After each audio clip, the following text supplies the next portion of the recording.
پھر دن ہوا،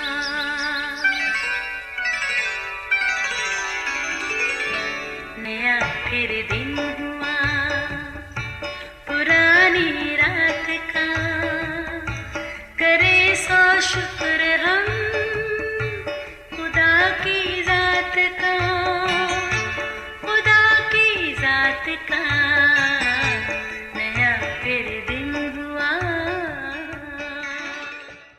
آج کی آیت، اور زندہ ہوں، میں مر گیا تھا اور دیکھ عبدالآباد زندہ رہوں گا، اور موت اور عالم ارواح کی کنجیاں میرے پاس ہیں۔ مکاشفہ پہلا باب 18ویں آیت۔ عزیز و سورج ہر موسم میں ہر دن اپنی تمام تر رعنائیوں کے ساتھ مشرق سے طلوع ہوتا ہے، دن بھر روشنی اور حرارت دیتا اپنے ٹھہرائے ہوئے وقت پر غروب ہو جاتا ہے۔ یوں ہی ہر شے کا عروج اور پھر زوال یقینی ہے۔ جو دنیا میں آیا اسے جانا ہی ہے۔ عزیزو، چند دن پہلے میں نے ایک گریو کی تصویر دیکھی۔ اصل میں اس پر لکھی تحریر غور طلب تھی۔ لکھا تھا، میں بڑا اہم تھا پر یہ میرا وہم تھا۔ بلا شبہ تاریخ بے شمار نامور شہرت یافتہ لوگوں کی داستانوں سے بھری پڑی ہے، جو دنیا میں آئے، چھا بھی گئے، دولت عزت نام کمایا، پھر اپنے وقت پر چلتے بنے۔ تاریخ میں کچھ دہائیوں زندہ رہے، پھر قصہ پاری نہ ہو گئے، ان کی قبروں سمیت نام و نشان بھی مٹ گیا۔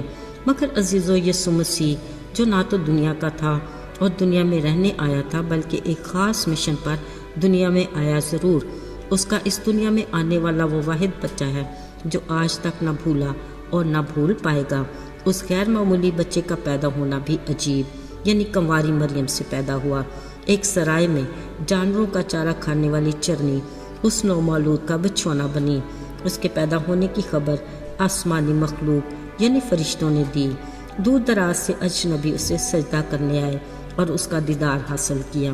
عزیزو، اس پیدا ہونے والے بچے کو دیے گئے تحفے بھی بہت ہی عجیب تھے۔ پھر اس بچے کا زمینی زندگی کا دورانیہ اگرچہ مختصر تھا، مگر اس نے اپنے معجزات کی بدولت بے پناہ شہرت پائی، لوگوں میں اتنا مقبول کہ ہر وقت اس کے گرد بڑی بھیڑ لگی رہتی۔ حق اور سچ کی تعلیم دینے کے باوجود مذہبی لیڈروں میں ناپسندیدہ بھی رہا۔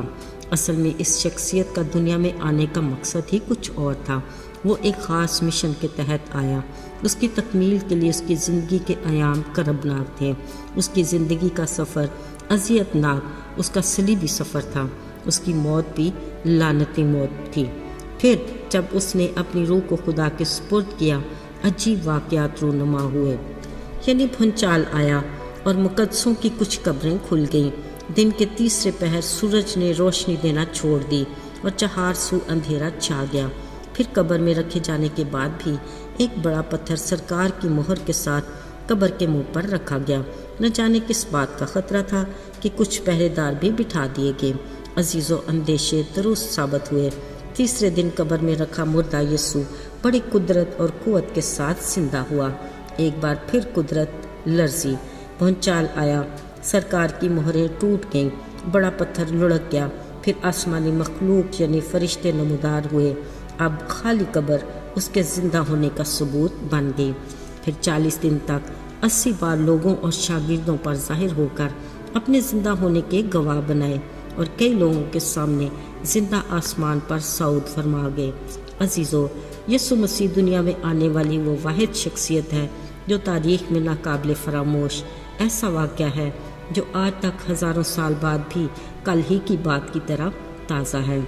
ایسی نایاب تاریخ اور وہ ہستی جو کبھی قصہ پارینہ نہیں ہو سکتی، جس کی یاد ہر سال خوشی کے ساتھ منائی جاتی ہے، جس کا ذکر زندہ کتاب مقدس میں واضح ہے، جو کئی زبانوں میں لکھی گئی تاکہ ہر علاقے کا شخص اپنی زبان میں اسے پڑھ سکے۔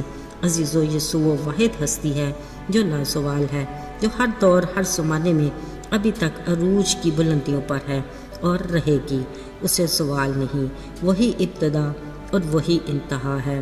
اور مزے کی بات یہ ہے کہ آج بھی دنیا اس کے آنے کی منتظر ہے۔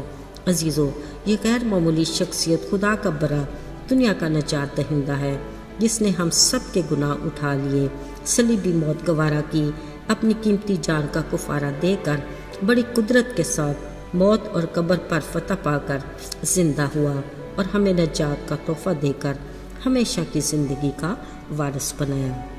عزیزو، آئیے ہم سب مل کر اس کے حضور شکر گزاری کریں، اپنے دلوں کا نذرانہ اس کے حضور پیش کریں اور اسے مبارک کہیں، جس کی بدولت آج ہم آسمانی ضیافت میں شریک ہونے کے لائق ٹھہرے اور ہلاکت سے بچ کر ہمیشہ کی زندگی کے وارث بنے۔ آئیے دعا کریں۔ اے زندہ جلالی آسمانی باپ، ہم دل کی گہرائیوں سے شکر گزار ہیں کہ تو نے ہمیں ہلاکت سے بچایا، ہماری گناہ آلودہ زندگی کو اپنی جان کے کفارے اور قیمتی لہو سے پاک اور صاف کیا اور ہماری پاک خدا کے ساتھ رفاقت کو بحال کیا۔ باپ، ہمیشہ اپنے بڑے فضل سے ہمیشہ ہمیں اپنی رفاقت میں جوڑے رکھنا اور ایمان میں قائم رکھنا۔ یسوع کے فتح مند اور مبارک نام میں مانگتے ہیں، آمین۔